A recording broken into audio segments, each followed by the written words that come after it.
Hi everyone, how are you all doing? Teacher Zdenek here. I'm fine, thanks. Because I've got a new washing machine. Look at her.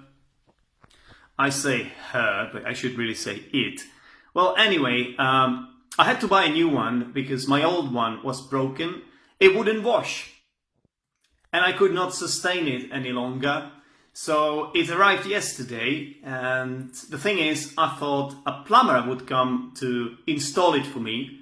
But unfortunately, my plumber chickened out. Yes, he was afraid that he might have caught the coronavirus. Anyway, I was forced to install it myself. The last time I'd installed something was Microsoft Windows. So I didn't give myself many chances that I could succeed. Because normally I'm quite useless at DIY. DIY? I hear you asking, what is that? Well, DIY stands for do-it-yourself.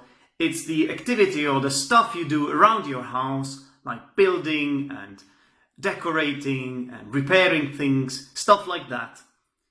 So, somehow, by miracle, I managed to make it work. Yes, it's fully functional, and I'm absolutely delighted about that. What about you guys? Are you good at DIY or are you as useless as me? Let me know. Leave the comments down below. Thanks for watching everyone. Bye.